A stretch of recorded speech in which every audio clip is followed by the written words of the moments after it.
Alors, un des grands chocs, justement, que tu racontes, tu commences un peu par ça, hein, page 19, tu évoques le choc de la parution du Matin des magiciens en 1960. Là, qui, toi, va être, d'où, évidemment, le sous-titre de cette biographie, un enfant de planète.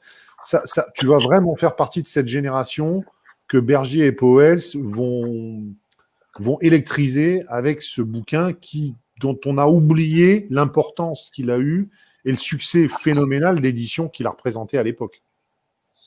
Oui, et du reste, une petite parenthèse d'actualité, enfin d'actualité récente, c'est que dans notre petite maison d'édition, on a une collection qui s'appelle la Gazette Fortéenne, et on vient de, pardon, et on vient de sortir un numéro spécial,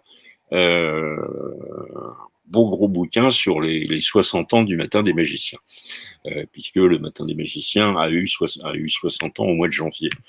Et donc c'est tout ça pour dire que c'est toujours d'actualité pour moi. Alors donc pour revenir à ce choc des années 60, alors il faut se remettre dans le contexte, hein. On est dans le contexte de l'après-guerre qui a laissé quelques traces, et on est dans un contexte intellectuel encore étouffé. Encore étouffé. On a, je veux dire, Papa Sartre n'est pas bien loin, et l'optimisme, on le cherche, mais on le cherche un peu avec honte. 68 est devant nous, mais 68 n'est pas passé. Et le Matin des Magiciens, ça va être quelque chose de formidable pour les jeunes que nous étions à l'époque, les jeunes intellectuels.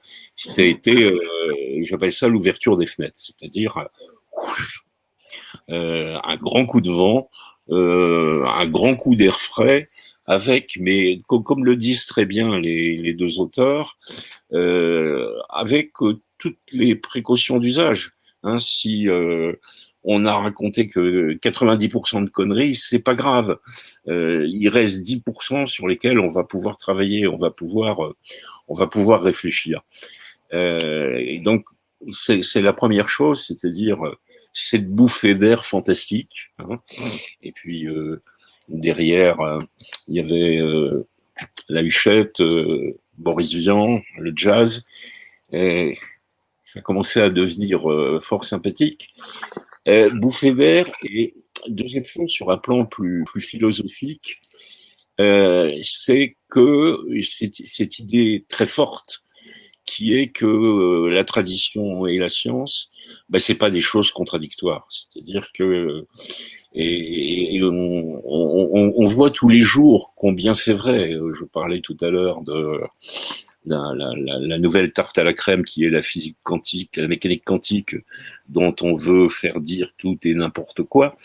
Mais on est dans le sujet. Et du reste, dans le Matin des Magiciens, à un moment, Powell, puisque c'est la plume de Powell, s'interroge sur son propre parcours, et à un moment il dit, si je devais refaire ma vie, c'est pas écrivain que je serais, que je deviendrais, c'est physicien. Et il fait 3-4 pages sur la mécanique quantique, donc on est dans les années 60 quand même, qui sont assez bouleversantes, quoi, parce que, et tu rejoins ça à science et tradition, qui ne sont pas des ennemis, mais qui sont des sœurs jumelles, et des parallèles qui souvent se croisent, contrairement aux parallèles académiques. Et tout ça, c'est le matin des magiciens.